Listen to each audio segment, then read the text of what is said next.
بالله من الشيطان الرجيم بسم الله الرحمن الرحيم فمن لم يجد فصيام شهرين متتابعين توبة من الله وكان الله عليما حكيما. سورة نساء آيات نمبر 2 د دې آیات ترجمه او تفسیر مخکې تیر شوی. فمن لم يجد فصيام شهرين متتابعين، نو کچیری په کوم صورتونو کې مومن غلام یا مومن من زنوه یا خو کافر و، نو په کفاره کې په مومنه پکار ده، او یا و معیوب و ګډه و یا ړنده و یا شله و، او یا خو و قیمت یې ډېر لوړ و، د دې سړي په وسه نه و پوره. په دا درو صورتو کې بیا 2 میاشتې مسلسلې روژې، که په دغه روژو کې یو روژه هم پاتې شي د سره څخه به مستقلې نورې روژې نیسي. البته د ښځې د ماهانه مریضۍ په خاطر باندې هغې ته اجازت دی، که په مابین کې ماهانه مریضي پیښه شي نو بیا دغه په مابین کې فصل او خلل تاوان نه پیښي. د نارینه دپاره په هر حالت کې متصلې روژې نیول پکار دي. څنور مسائل هم په دې ارتباط باندې شته. دیت په شریعت کې د ورثو حق دی او پر ورثو باندې میراث مطابق تقسیمیږي، دا یو مسله. بل مسله دا ده د نارینه په مقابله کې د ښځې دیت نصف دی، نیمه دی. او بل مسله دا ده چې مسلمان او ذمي کافر چې د مسلمانانو په ملک کې د اسلامي حکومت په اجازت وسیږي، کچا قتل کی او یا مسلمان په خطا قتل کی، په دواړو صورتو کې دیت قرباني لازمی دی، کامل دیت دی. په کفاره کې روژې نیول د قاتل وظیفه ده او دیت ورکول د قاتل د قریبان وظیفه ده. شرعي مسله داسې ده چې کچیر یو څوک راولاړ سو قتل یې وکړي، نو د دې قتل خطا په صورت کې 3 کالو اندازه کې 1000 دینار یا 1000 درهم یا د 100 اوښانو قیمت دا د پر قریبانو باندې د قوم پر ټولو خلکو تقسیمیږي، چې دته په قوم کې بیا کوم خلک نږدې وي پر هغه تقسیمیږي. تقریبا چې سړی حساب ورته وکړي چې د قوم پر ټولو خلکو تقسیم شي، نو 100 افغانۍ هم یو کس ته نه ورسیږي، دغه لږ کیږي. وجه د دې دا ده چې قوم په دې مکلف و چې د باید د دغه سی به احتیاطي راګرځولي وي، دا چې نه راګرځوي نو هغوی به هم په دې سزا کې وسر شریکان. او کفاره دا یوازې د قاتل ذمہ داری ده، د روژه نیسي او کفاره ورکوي. او بل مسله دا ده چې کچېری د یو چا شرعي وارث موجود نو او چا قتل کی، نو د هغه دیت به اسلامی حکومت جنی اخلي او بیت المال ته به حواله کوي. کچېری یو سړی پر کفاره قدرت نه درلودلی چې مسلسل روژې ونیسي او قتل جنی سوی وو قتل خطا، په دې صورت کې بدای تر هغه وخت په توبه باندې اختی تر څو چې پر روژو باندې قدرت پیدا کړي. بیل د روژو د بل شي جواز نشته، کله یې راولاړ سي فدیه ورکي، فدیه جواز نه لري. نو دا څو مسائل دي. نو الله فرمایي فمن لم يجد فصيام شهرين متتابعين، کچیر چا مؤمن رقبه پیدا نکړل، ک تقدیرا نه پیدا کېدل یا حقیقتا، فصيام شهرين متتابعين، نوروجين ولدي 2 میاشتې پرلپسې توبه من الله، دا د الله تعالی د طرفه د توبې کار دی، یعنی دا توبه ده الله تعالی د توبې اسباب برابري. وکان الله علیما حکیما. ومن یقتل مؤمنا متعمدا فجزاؤه جهنم خالدا فيها وغضب الله عليه ولعنه واعد له عذابا عظيما. ومن يقتل مؤمنا او څوک چې ووجني مؤمنا یو مؤمن متعمدا فقصد سرا فجزاؤه جهنم خالدا، فجزاؤه نو ده هغه جزاء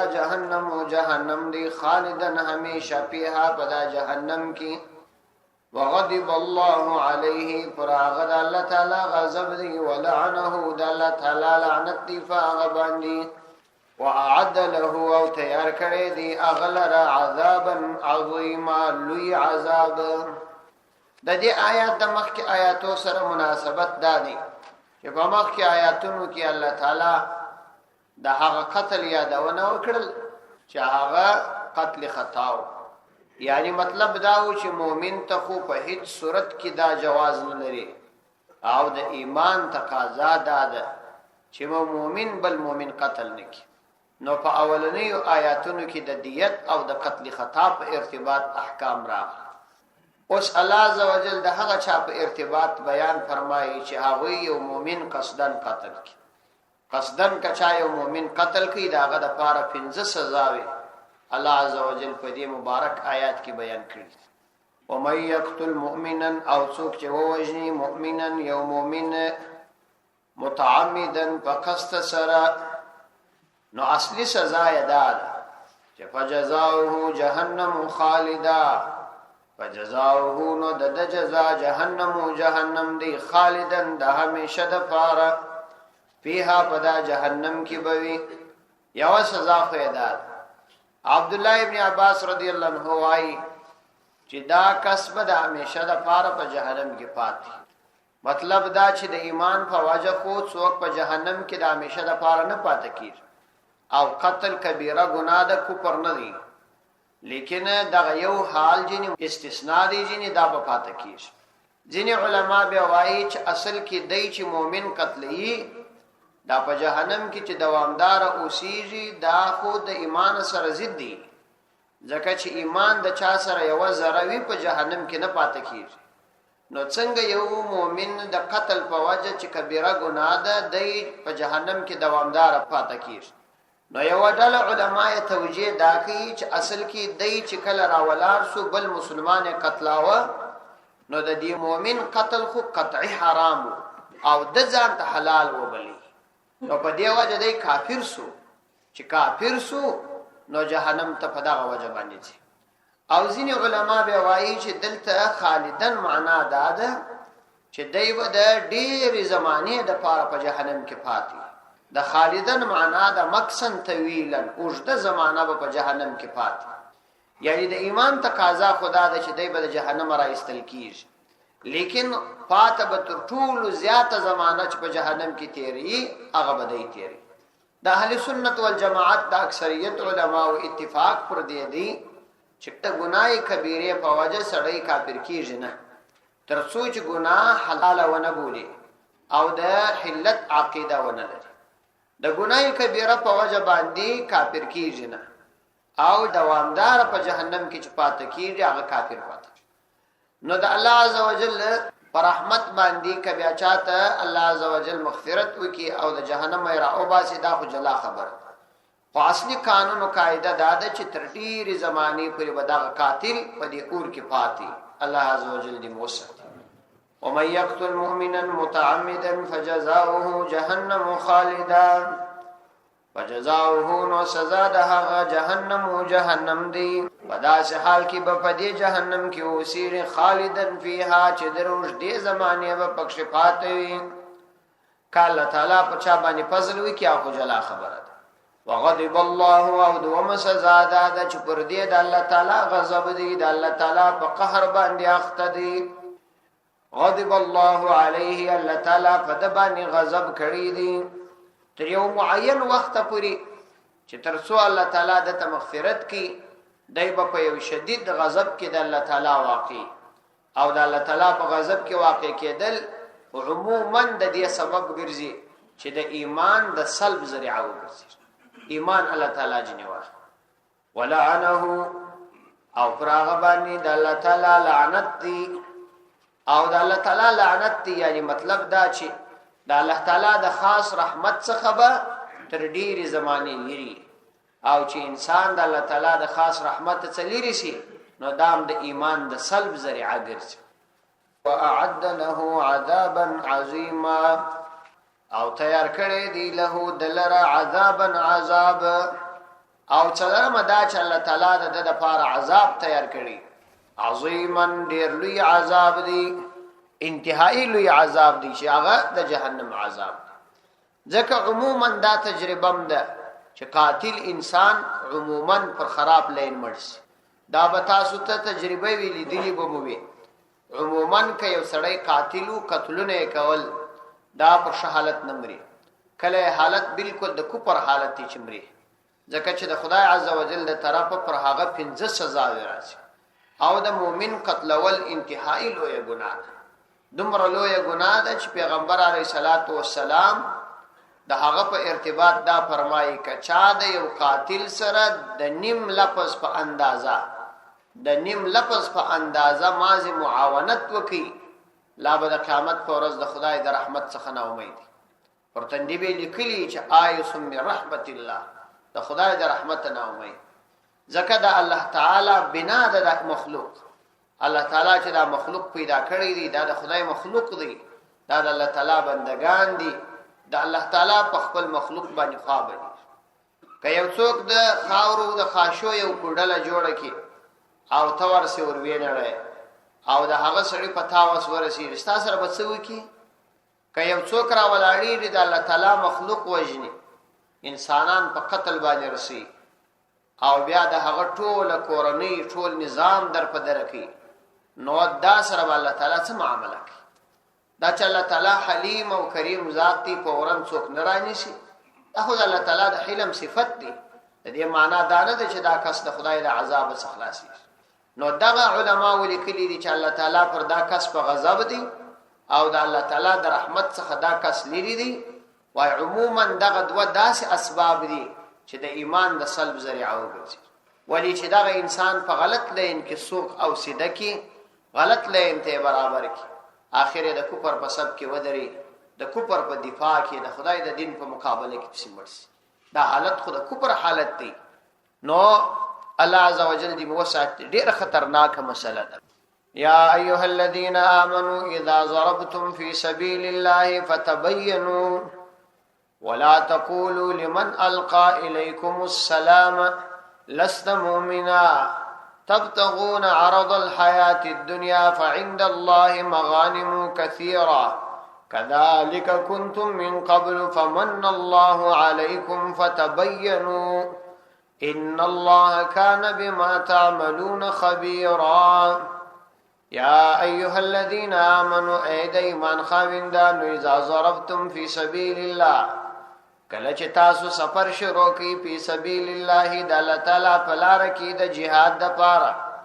فتبینوا تحقیق کوي ولا تقولوا او مواياس لمن هغه چالره القا الیکم السلام چې واچوي الیکم تاسو لره السلام سلام لست مؤمنا چې نه مؤمن تبتغون تاسو تلاشوي عرض الحیات الدنیا د دنیا د ژوند سامان فعند الله یقینا د الله عز وجل سره مغانم کثیره زیات غنیمتون دي کذالک دغرنګ کنتم واستاسو من قبل مخکی فمن الله نو احسان وکي الله عز وجل علیکم فرتاسو باندې فتبینوا تحقیق کوي ان الله یقینا الله عز وجل کان دی بما فاغ تعملون چې تاسو یې عمل کوي خبيرا کامل خبردار یا ایها الذين امنوا د دې آیاتونو د مخکنی آیاتو سره مناسبت خو بالکل ښکارا ځکه د اولی آیات څخه لا هم د قتل په ارتباط خبر را روانه یواری د قتل قطع احکام و بیا د قتل عامت سزا رالل چې الله تعالی یو مؤمن څوک قصدن قتل کې دغه سزا ورکړي اوس عامه مجاهدین ته عمومي خطاب دی چې د جهاد په میدان کې عموما تاسو د کافرانو سره مخامخ کیږئ د مختلفو خلکو سره مخامخ کیږئ د خلکو په قتل کې انتهایی احتیاط کوي دا سنیچ په دومره لوی سزا اختصي لکه دا د قتل عمد چې د یو مؤمن په قتل مبتلا نشي او نو مناسبت یې د مخکنی آیاتو سره بالکل ښکارا او شان نزول علماء و مختلف اقوال نقل کړي حضرت عبد الله ابن عباس رضی الله عنه څخه ترمذی رحمه الله او امام احمد رحمه الله په خپل مسند کې را نقل کړي دي چې پیغمبر علیه الصلاۃ والسلام د مجاهدینو جهادیانو یو سریه یو علاقه تواسته هغه علاقه ته چې واسطه ول د بنو سلیم قبیله یو شپانو رمای درلود نو دا قبیله چې و دا ایماندار نه و مجاهدینم د همدغه قبیله سره د جنگ د پار راغلي نو کله چې د جنگ ساحه ته ورغلل په دغه علاقه کې دغه شپانه ولیدي شپانه دوی ته سلام السلام علیکم ورحمت الله چې دا ورته وایي نو صحابه کرام دا فکر وکړي چې کېدلای شي دای خو په دغه سلام ځان خلاصي نو قتل کیه د مال د غنیمت په تور واخست نو الله تعالی دا آیاتونه نازل کړل چې تاسو تحقیق کوئ کچا په خله درته ویل چې السلام علیکم یا د ایمان نور علایم ښکارا کړ بس په دغه اکتفا کوئ د چا د زړه د حالاتو تفتیش مکوئ بل واقعه دار نقل کړي ده حضرت عبد الله ابن عباس رضی الله عنه بخاری رحمه الله راخص د عبد الله ابن عباس څخه مختصر او مسند بازار به را نقل کړي ده هغه تفصیلی چې حضرت مقداد ابن اسود رضی الله عنه په یو سریه کې پیغمبر علیه الصلاۃ والسلام واسطه نو یو ځای د کافرانو یو علاقه و نور ټول وتشتیدل یو کس پاتس دا هغه سره د غنیمت ډیر اسباب او شان و نو هغه کلمه وویل چې لا اله الا الله یا اشهد ان لا اله الا الله واشهد ان محمدا عبده ورسوله نو دا هغه قتل او ویوش په دې ګمان باندې چې دا په دې کلمه باندې ځان خلاصي ځکه د خپل مال د حفاظت په خاطر چې وړل نه سوی نور وګرځیدل او دی پاتوس نو یو بل صحابي ورته چې دا تاسو کار نه وکړي ځکه تا یو سړی قتل کوي چې هغه د شهادت کلمه وایي زبدا واقعا پیغمبر علیه الصلاۃ والسلام ته وایي نبی علیه الصلاۃ والسلام ته چراغ له دا واقعا بیان کړ پیغمبر علیه السلام ډیر پریشان بیا یې مقداد رضی الله عنه راوغشتي هغه ته وویل چې تاول دا کار اول ما په دې نه دي کړی چې ما د مسلمان واجب ما په دې وکي چې د په دې ځان خلاصو پیغمبر علیه الصلاۃ والسلام په غوسه ورته ویل چې هل لا شققت قلبه نو بیا په دې زړه ورچرلی وای دا زړه دې نو بیا ولې نو ورچري چالت دې زړه کتلی وای چې ودا د په زړه ویلې ده کنه خو چون کې صحابه کرام علم په دا مسائل نه درلودلی او د دوی څخه په غلطي کوم عمل کېدل دا د دوی لپاره ګناه نه و ولې چې دوی د قران اول مخاطب و تر اوسه دا حکم نو راغلی اوس موږ څخه کدا کار وز موږ د لپاره ځکه ګناه ده چې حکم خوستا خدا موږ علم نه پلو نو الله تعالی په دې آیاتو کې فقط دوی د دې کار منع کړل دا نه ورته ویلي چې په دې کار تاسو ګناهګار اسواس ځکه دوی په دې قصد دا کار نه کړی چې مسلمان قتل کی نو په دې آیاتو کې د دې څه منع رااله چې تاسو د یو چا پر ظاهري حالت بس اکتفا کوئ کایو سړی راغلی درته ویل چې ما ایمان راوړی دی بس والا سید یا السلام علیکم درته وای او یا کلمه د شهادت درته ویل د ایمان اظهار وکي بس مې وشه البته کدر څو د ایمان مناقض د ایمان سره ضد اسباب ور سشکاره سوي نه د مثال په توګه یا د يهودانو صلیب په غاړو او یا زنهار په غاړو او یا د کفارو د یو ناروا نظام د پاره د حلت عقیده درلودل او هغه تر اسلامي قوانینو بهتر غړي او یا نور د اعمال جنې صادرېدل العیاذ بالله قران کریم ته سپکاوي وکي د اسلام نور شعائر ته سپکاوي وکي پیغمبر علیه الصلاۃ والسلام په شان کې غلط کلمات ویل نو په دې ارتباط بیا هغه کافر بلل کیږي ځکه چې د ایمان مناقضات کو سره موجود دي الله فرمایي یا ایها الذین آمنوا ای د ایمان خاوندانو اذا ضربتم فی سبیل الله کله چې تاسو سفر کوئ فی سبیل الله د الله تعالی په لار کې د جهاد د پاره فتبینوا نو تحقیق کوئ په هر کار کې تحقیق کوئ هر خبره چې در تراله تحقیق پکې کوئ که قتل خبره وي او که عام خبره وي بلا تحقیق کار وکړئ ځکه عموما بلا تحقیق کار ورسته ډیره زیاته پښیمانتیا او ډیره لویه پریشانی لري نو بلا تحقیق عموما سړی بیا په ډیره لویه ګناه کې واقع کیږي د دې څخه سړی ځان ساتي عموما چې په کوم ملکونو قومونو کې لوی لوی خرابوي را پیښ شي هغه یو عمده وجه دا وي چې تحقیق نه سو کله ډیر انسانان قتل شوي لیکن تحقیق چې وشي هغه سم خلګي نو دا څومره لوی ګناه ده د الله عزوجل د بندگانو وجل وي، بلکې دا کفر ته سړی رسیږي. ولې د په نظر خدای دغه چا وجل ځان ته روا بولي او هغه بروا نه وي کې تحقیق کړي. نو ولا تقولوا لمن القى اليكم السلام،